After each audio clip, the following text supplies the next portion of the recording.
It's not difficult to control and destroy the masses when one controls the mediums of information and can enact laws which prohibit verification, imprison the people who question the official narrative, and censor the people who have been blessed with the truth. In fact, it is a sign of the greatest form of cowardice when the truth is suppressed.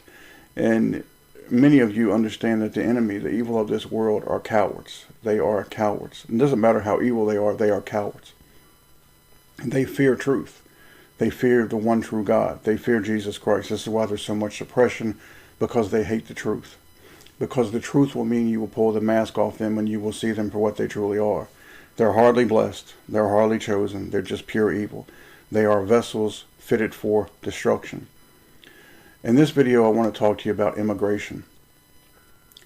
How did it really start? What's the process? And I'm going to teach you today how it actually works.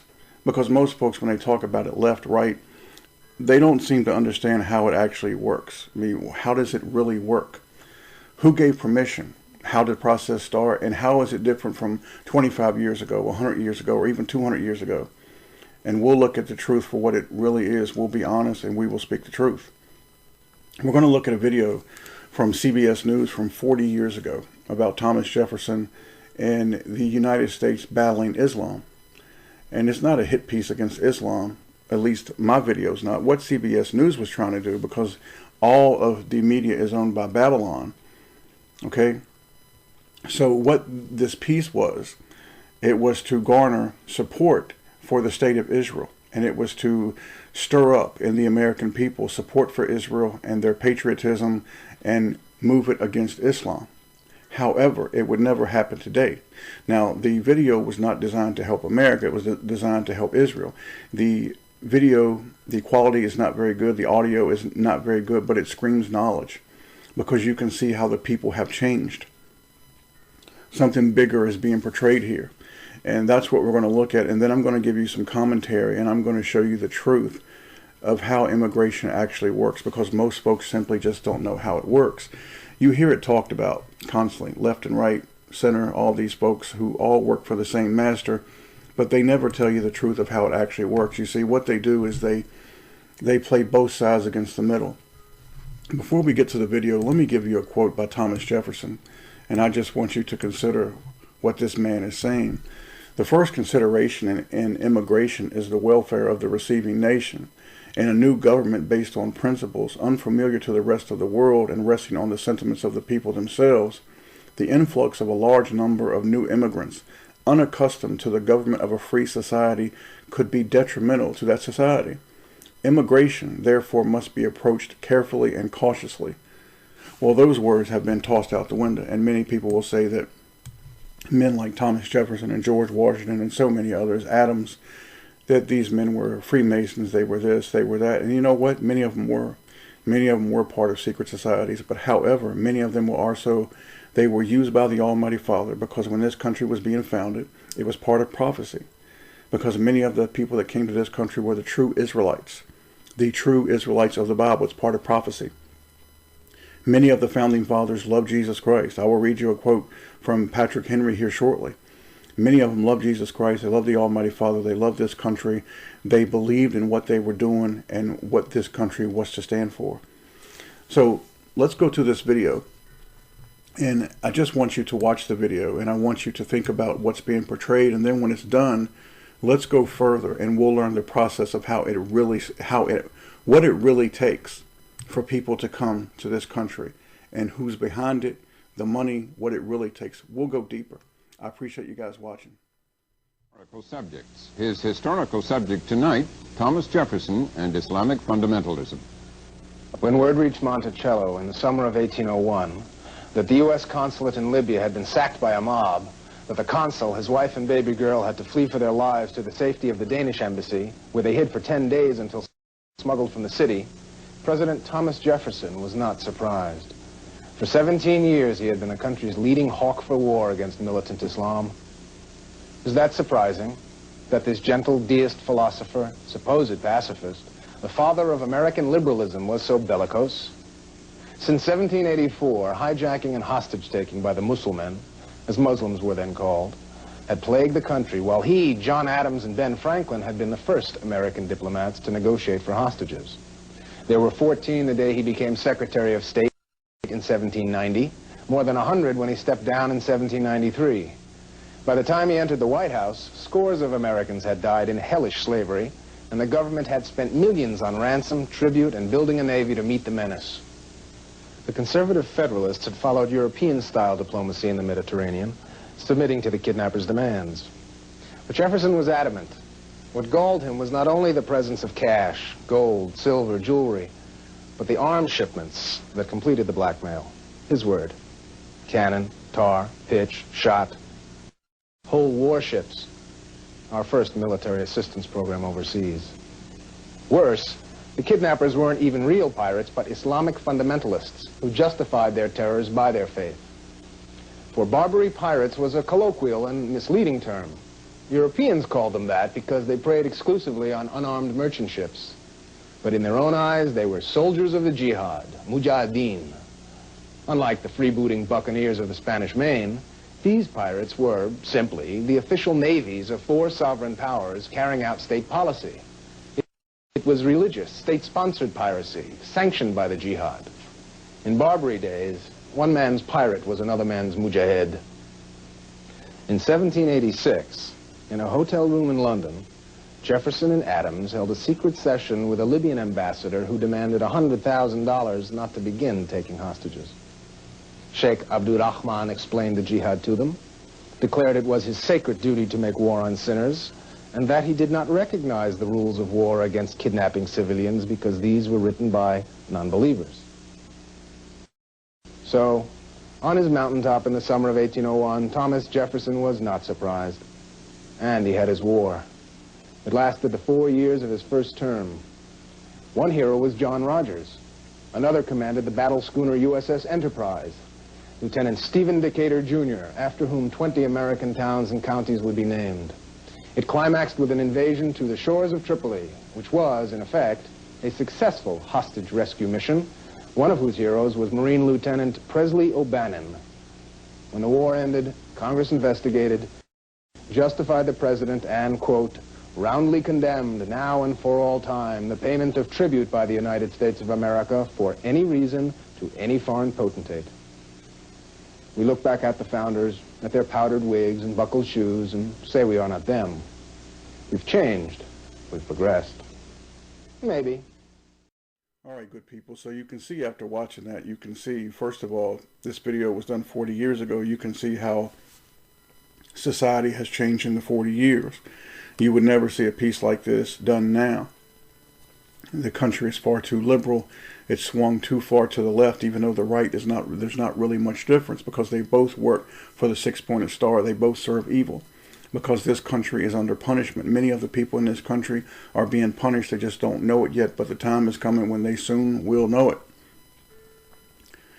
So let's look at how Jefferson 200 years ago, how he felt about a massive influx of people coming. You saw what was done 40 years ago. They would never do a piece like this now, even to promote the state of Israel, which owns all the media, because the people have moved so far to the left. So let's look at the truth of it here. You're not going to hear the truth taught in the mainstream media. They're just talking heads, okay? They work for the six-pointed star. And the alternative media, you'll never hear the truth being told there either. Mouthpieces such as Steven Crowder, Alex Jones, and Ben Shapiro and more, who claim to be conservatives, are nothing more than shills for the Babylonian devils. They all work for the state of Israel. It's just a fact. They're no different than the people on the left. Do not be deceived, people. Our enemy works both sides of this war. The enemy wears many colors and costumes. They pose as your friend and they pose as your enemy because they are your enemy. They play both sides. And when you can understand this, if the Almighty Father will allow you to, then you will finally awaken from your slumber. Let me ask you a question. Many folks love Ben Shapiro and some of these far right-wing people. Ask Ben Shapiro or Alex Jones or Steven Crowder or any of these pro-right-wing people who are no different than the left-wing people. Ask Ben Shapiro, who actually founded Hollywood and who currently controls the filth, hate, and lies that come from it. Ask him. Or he would have to look in the mirror, because the people that sign his paychecks, whom he is related to, that's who does it. Ask Ben Shapiro, Alex Jones, or Steven Crowder, or any of the talking heads on the right. Ask them about the 40 million Christians murdered and starved in 1917 in Russia. After the Babylonians took over Russia in 1917, they starved and murdered over 40 million Christian Russians, Ukrainians, Georgians, people of the Baltic states, and others from Eastern Europe. Parents were forced to choose which child would not starve to death.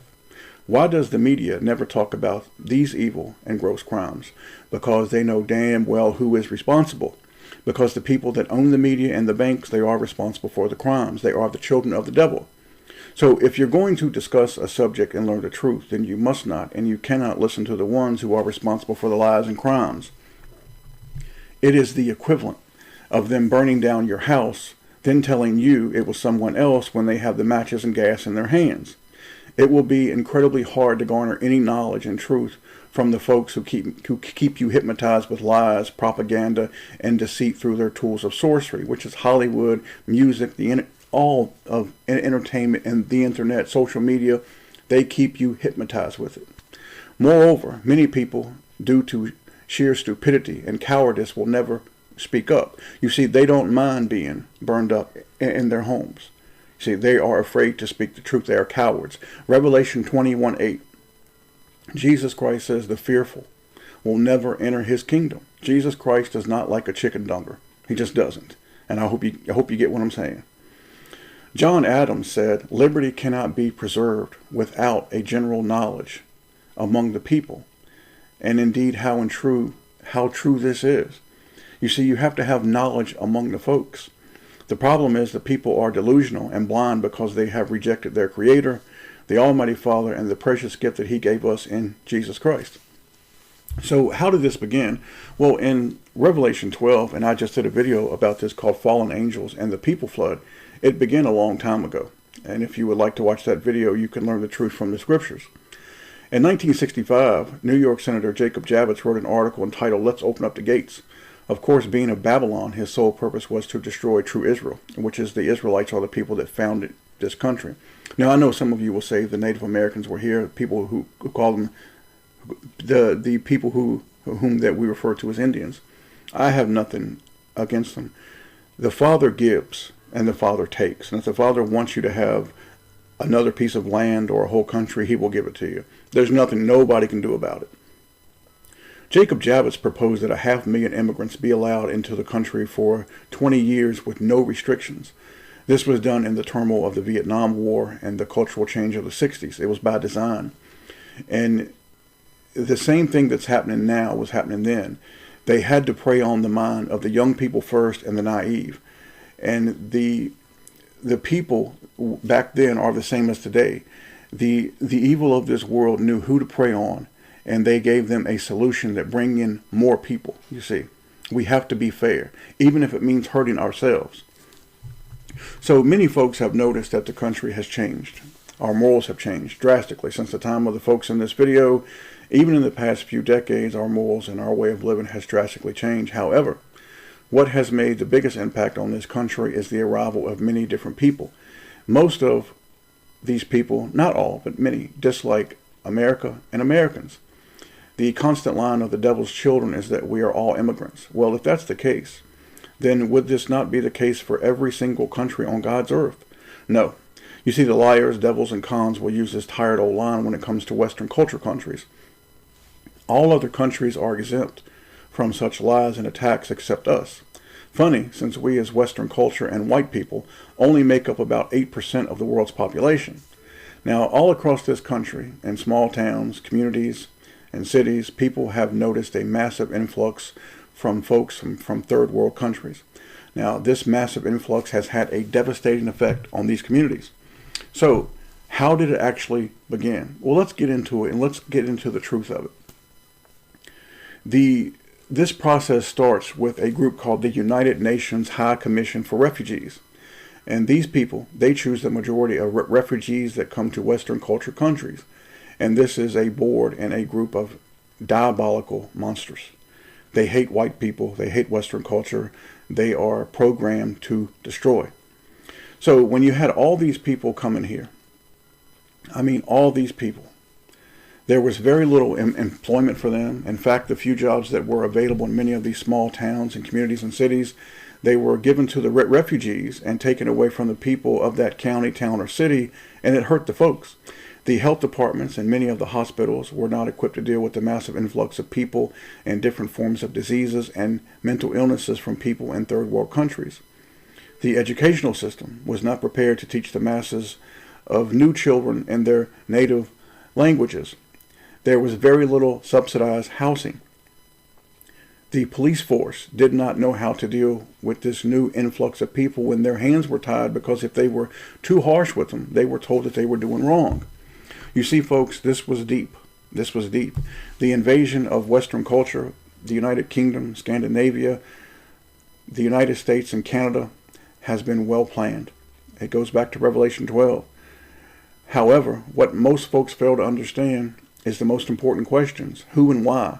You see, folks, if you really want to get at something, you simply have to ask who and why, and you have to be honest. It's just that simple. Most folks are afraid to do it. So, the U.S. State Department and the United Nations are responsible, all right? But how does it work then? Well, what they do is they distribute the refugees to 9 major contractors in the United States. And the majority of these so-called contractors are so-called religious charities. Now, as I've stated many times, the church is completely corrupt and has become the enemy of the Almighty Father. Now, I'm going to list these contractors here for you. There's 9 of them. And you will notice as you read the list that 6 of them are church-related, so-called religious entities. Now, that's incredibly telling, isn't it? Well, this is why 2 Peter 4:17 says that judgment will begin at the house of God. And none of the corrupt churches in this country or Western culture, when they do their Thursday night or their Sunday morning donations, which is nothing but theft, none of these churches are going to take up a collection to foot the bill for the billions of dollars annually that it takes to bring the refugees to this country. There will be no collection for the billions of dollars of welfare benefits that the refugees receive on arriving and continue to receive upon staying. However, they will continue to make their demonic pastors and preachers wealthy, while the majority of the blind and naive congregation continue to suffer. Remember, the churchgoers are the same folks who actually believe the great lie of who are God's chosen people. When they actually are so naive and have been so dumbed down by the Almighty God himself that they believe that the people in the state of Israel are the Israelites, when the truth is just the opposite. For proof, see my video in the menu box entitled Mystery Solved. I'll show you who we are and where we come from. Now, back to the point. After the contractors have received all these people, they pass all these refugees on to subcontractors. The refugees are sent to approximately 200 cities with 350 subcontractors, and the process continues. The subcontractor's job is to make sure that the refugees are taken care of.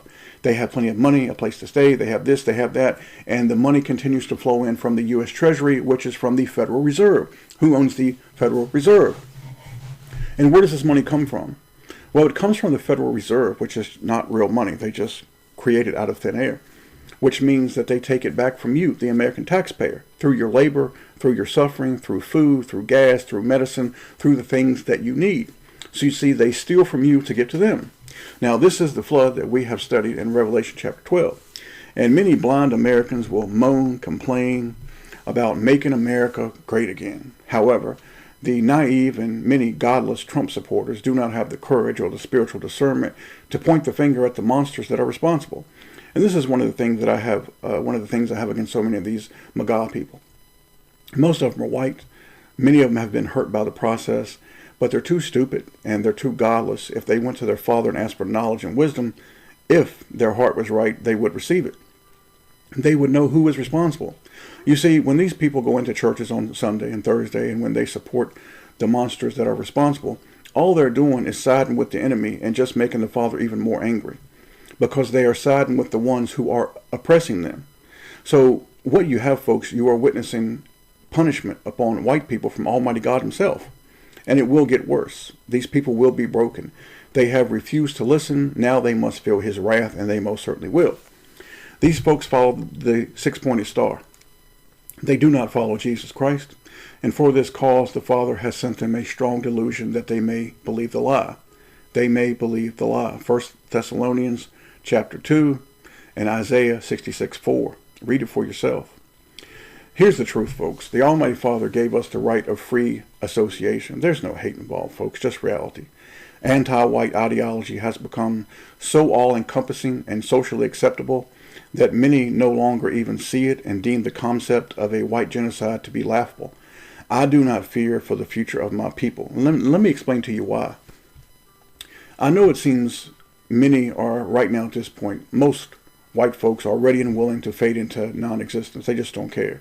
You give them a TV show, give them a couple pain pills, give them a bag of chips and a drink. They simply just don't care. They don't have the spirit of the Almighty Father in them. This is all part of our Father's plan. Our Father made a covenant with his children, and it's not going to be broken. Men will lie to you. The evil of this world is going to lie to you constantly. The Father does not lie. He made a covenant with the Israelites. He's not going to let you fail, but you're certainly going to have to be taken to the woodshed, have your pants pulled down, and have your rear ends tanned hard. You're going to do some suffering because you deserve it. You've walked away from the Almighty Father. Then, after you've been broken, the Father will rescue his children as he always has. We are in the time of Jacob's trouble. We will be surrounded. No, not the state of Israel, but us. We will be surrounded. The world is against us and it grows worse by the day. We are witnessing prophecy come true right before our eyes. Moreover, behind this diabolical movement to destroy you, is more importantly, is to destroy Christendom, Jesus Christ. You see, the root of Western culture was founded on the following of Jesus the Christ. The overwhelming majority of the refugees that come to this country and Western culture countries do not follow, nor do they believe and love Jesus. Some do, let me say some do, but the vast majority do not. This was foretold thousands of years ago, and it is happening. However, as I've said at this point, you are your own country. You and the small family of folks who share your beliefs and your love for the Almighty Father and Jesus Christ, you are the country. You cannot stop the invasion. Revelation 12 told us about the flood. The Almighty Father will stop it when he's ready. He said he will swallow up the flood. But folks, we're not the Almighty Father. We don't stop nothing. You hear me? If you don't want to drown in this flood, you hold on to Jesus Christ. If you put your hand in the hand of Jesus Christ, how can you be swept up in a flood? I want you to really think about what I just told you. I've always told you that you have the right to defend yourselves. I did 2 videos about self-defense from God. There is a link in the menu box to watch both. Defending yourself is your right from the Almighty Father. However, remember that your guns can jam, you can run out of ammo. However, your Father and Jesus will never fail you ever. It's something to consider. Those who know the truth are called radicals, terrorists, and dissenters. That's what we are. This is why I'm censored. I speak too much truth. It doesn't bother me. The Father allows me to be censored. I'm only supposed to reach a certain amount of people. How can I reach 50,000 people the way I did 3 years ago, when most of these people will actually tell you that the 6-pointed star is of God when it's of the devil? I can't reach those folks. I don't have that power. I do what the Father calls me to do. I think we should close now, and I just want to say a couple verses to you. Just a couple verses to you. I just want you to consider what I'm going to read here to you. In Romans chapter 9, and I've taught you all before, and we've talked about it. If you have not watched my video called Born Evil, Born Bad, that the Almighty Father gave himself an adversary and he gave you an adversary. That's what this life is. We have to overcome constantly. And then you get to a point to where you will become strong in the Almighty Father's might, love, and mercy through Jesus Christ. Romans chapter 9, starting from 13, says, "As it is written, Jacob have I loved, but Esau have I hated. What shall we say then? Is there unrighteousness with God? God forbid." 15, "For he saith to Moses, I will have mercy on whom I will have mercy, and I will have compassion on whom I will have compassion. So then, it is not of him that willeth, nor of him that runneth, but of God that showeth mercy. For the scripture saith unto Pharaoh, Even for this same purpose have I raised thee up, that I might show my power in thee, and that my name might be declared throughout all the earth. Therefore hath he mercy on whom he will have mercy, and whom he will hardeneth." If the Father wants to harden somebody, to bring them against you, he's going to do it.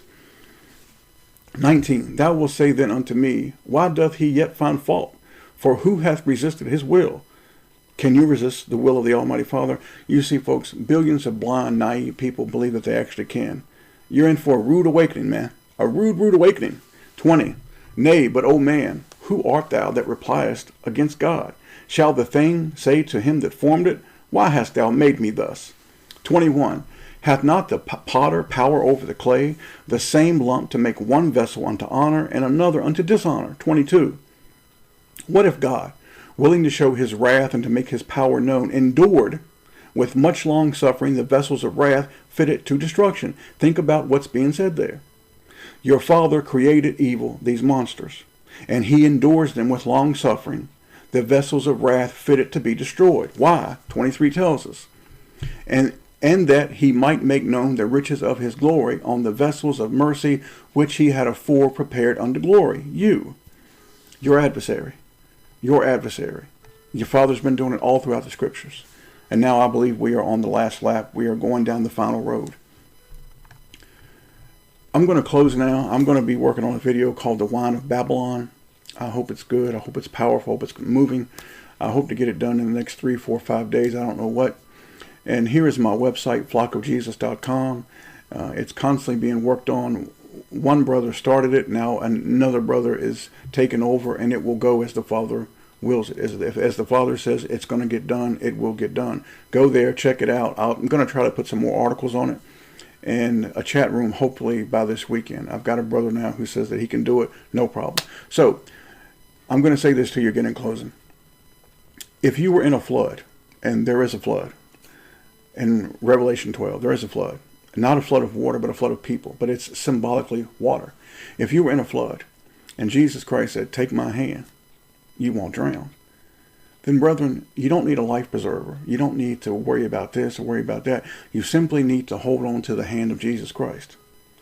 Every day of your life, every second, every minute should be you and Jesus Christ. That's it, man. That's all you need. You don't need nothing else.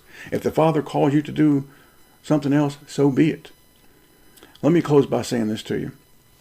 John chapter 14 says, he that hath my commandments and keepeth them, it is he that loveth me, and he that loveth me shall be loved of my Father, and I will love him, and will manifest myself to him.